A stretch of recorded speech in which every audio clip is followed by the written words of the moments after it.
आप सब। आप सभी के सामने मैं एक टॉपिक लेकर आया हूं जो कि एसएससी एग्जाम में बहुत ज्यादा पूछा जाता है, मतलब कि 1 से 2 नंबर का तो आना तो फिक्स है ही। टॉपिक का नाम है आपका भारतीय संविधान के अंदर अनुसूची।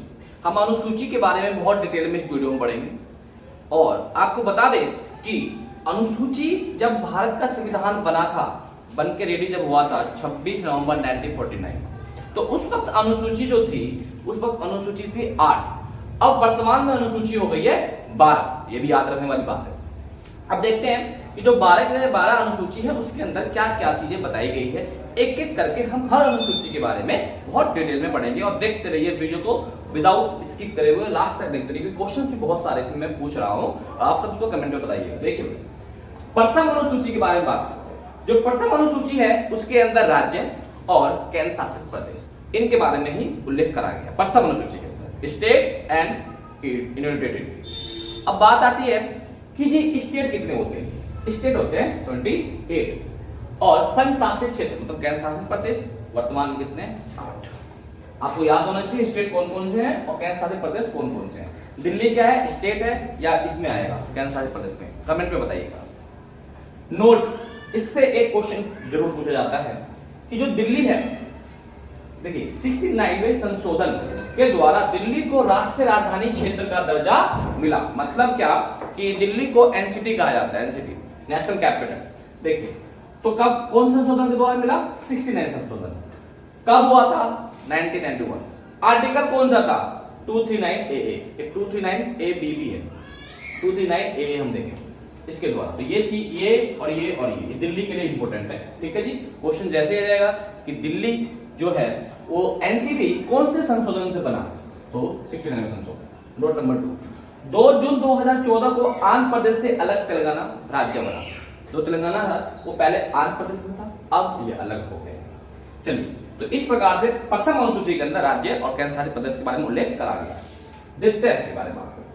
इसमें भारतीय राज्य व्यवस्था के विभिन्न पदाधिकारी का वेतन और पेंशन भत्ता के बारे में बताया गया। मतलब द्वितीय अनुसूची के अंदर जितने भी हमारे राज्य के पदाधिकारी हैं उनको वेतन कितनी मिलेगी, उनको पेंशन क्या मिलेगा और उनको अलाउंस भत्ता क्या मिलेगा, उसके बारे में बताया गया। द्वितीय तृतीय अनुसूची, इसमें विभिन्न पदाधिकारियों के पद ग्रहण, क्या ये है पद ग्रहण। पद ग्रहण के द्वारा जो शपथ ली जाती है, शपथ उसका उल्लेख करा गया तृतीय अनुसूची के अंदर। मतलब तृतीय अनुसूची के अंदर आप सीधे समझेंगे शपथ, जो भी शपथ लेते हैं उसके बारे में उल्लेख करा गया। चौथी अनुसूची, इसके अंदर राज्यसभा सीटों की उल्लेख करा गया है, मतलब कहां पे कितनी राज्यसभा सीटें होगी उसके बारे में चौथी अनुसूची में बताया गया है। ठीक है, ये उतारिए आप सब। देखिए पांचवी अनुसूची में क्या है, इसमें विभिन्न अनुसूचित क्षेत्रों और अनुसूचित जनजाति के प्रशासन और नियंत्रण के बारे में उल्लेख करा गया है। मतलब जितने भी आपके अनुसूचित क्षेत्र होंगे या अनुसूचित जनजाति होंगे उनके ऊपर कंट्रोल और एडमिनिस्ट्रेशन प्रशासन कौन करेगा, कैसे होगा। छठी में देखते हैं, छठी में क्या है, इसमें असम, मेघालय, त्रिपुरा, मिजोरम राज्यों के जनजाति क्षेत्र के प्रशासन और नियंत्रण के बारे में बताएंगे, जो आपके स्टेट है। सातवें में क्या है, इसमें केंद्र और राज्य के बीच की शक्ति होती है उसको बांटा गया। मतलब केंद्र कौन कौन से काम करेंगे, राज्य कौन कौन से काम करेंगे, फिर दोनों मिलकर किस किस विषय पे काम करेंगे, विषय के बारे में बताया गया। मतलब शक्ति का बंटवारा होगा। तो इसके अंदर आपको पता होना चाहिए 3 सूची होते हैं। संघ सूची, जो केंद्र सरकार किस किस काम को करेगी वो है आपका संघ सूची। लाइक एग्जाम्पल है एक रेलवे और भी बहुत सारे, इनकम टैक्स डिपार्टमेंट का है। राज्य सूची के अंदर राज्य के क्या क्या काम है, क्या क्या राज्य के विषय हो, जैसे कि राज्य police, Uttar Pradesh police, Bihar police, ये समवर्ती सूची। समवर्ती सूची वह सूची होती है जिसके अंदर केंद्र और राज्य दोनों मिलकर वो काम करें। जैसे कि शिक्षा, शिक्षा के ऊपर दोनों केंद्र और राज्य दोनों मिलकर शिक्षा के ऊपर कोई ना कोई निर्णय लेना हो, कोई पॉलिसी लानी हो तो दोनों मिलकर करें।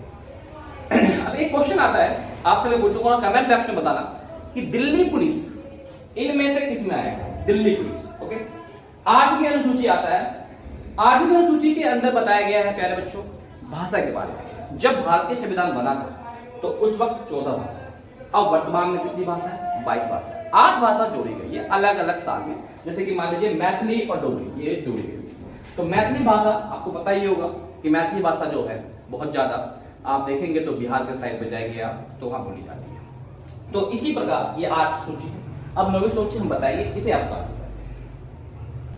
तो प्यारे बच्चों आप सभी ने 8 अनुसूची उतार लिया होगा। अब हम पढ़ेंगे 9वीं अनुसूची। देखिए पहले था 8 अनुसूची, अब ये 9वीं अनुसूची आया, तो क्वेश्चन में पूछ भी सकता है आपसे कि 9वीं अनुसूची कब जोड़ा गया और यह अनुसूची का पहला संशोधन था। ध्यान रखिएगा इस चीज को। चलिए 9वीं संविधान में यह अनुसूची प्रथम संविधान संशोधन अधिनियम 1951 द्वारा जोड़ी गई है। तो कब जोड़ी हुई है? 1951 द्वारा। इसके अंतर्गत संपत्ति के अधिग्रहण की विधियों की उल्लेख किया गया। मैं संपत्ति के बारे में 9वीं अनुसूची में बताया गया। 10वीं अनुसूची में क्या है? यह संविधान के 52वें संशोधन 52वें संशोधन 1985 द्वारा जोड़ी गई। इसमें क्या है? इसमें है दल बदल से संबंधित प्रावधानों का उल्लेख करना। दल बदल आपको पता ही होगा, बहुत सुर्खियों में चलता रहता है पॉलिटिक्स के अंदर, जिसमें कि पार्टी एक नेता किसी पार्टी में फिर दूसरे पार्टी में चला जाता है। उससे संबंधित नियम जो है 10वीं अनुसूची में लिखा। 11वीं अनुसूची, यह अनुसूची संविधान में 73वें संशोधन 1993, आप देखेंगे इसको मैंने अंडरलाइन करा क्योंकि इंपोर्टेंट है, क्वेश्चन में आता है, पूछा भी गया है बहुत बार एसएससी एग्जाम में, द्वारा जोड़ी गई है। इसमें पंचायती राज, ये अंडरलाइन करना इंपोर्टेंट है। इंपोर्टेंट क्या है कि पंचायती राज संस्थाओं के कार्य करने के लिए 29 विषय प्रदान किए गए। मतलब जो पंचायती राज है गांव में, उसमें कितने विषय हैं जो पंचायत इस पे काम करेगी? तो 29 विषय। अब बात होती है कि ये कौन से संशोधन के द्वारा जोड़ा गया? 73 संशोधन 1993 इंपोर्टेंट है, पेपर में आ सकता है कि पंचायती राज कौन से अनुसूची में बताया गया है? तो 11वीं अनुसूची में। ठीक है जी, एक कितने सारे क्वेश्चन बन जाते हैं। लास्ट अनुसूची है 12वीं अनुसूची।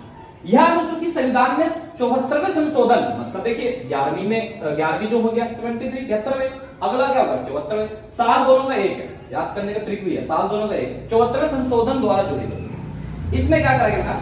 शहरी क्षेत्र की स्थानीय स्वशासन संस्थाओं के कार्य करने के लिए 18 विषय दिए गए। तो सबसे ज्यादा विषय किसमें है? 11वीं अनुसूची पंचायती राज में। और शहरी में कितने जी? 18। तो आपसे क्वेश्चन मैं पूछता हूं कि एमसीडी किसके अंदर आएगा? आप कमेंट बॉक्स में बताएंगे एमसीडी किसके अंदर आएगा, 11वीं में या 12वीं में। तो आप सभी को संविधान की अनुसूची के लिए पूरी तरह से मैंने वीडियो बना दिया है, इसको आप देखते रहिएगा और इसको अपने कॉपी में नोट कर लीजिएगा। अगर वीडियो अच्छा लगे तो आप शेयर करें और हमारे चैनल को सब्सक्राइब करें और ज्यादा से ज्यादा उन लोगों को भी शेयर करें जो बच्चे फीस पे करके कुछ नहीं पढ़ सकते हैं। हमारे वीडियो से संबंधित उनको जानकारी आती रहेगी। ठीक है, तो आगे मिलेंगे हम अगले टॉपिक के साथ। Thank you.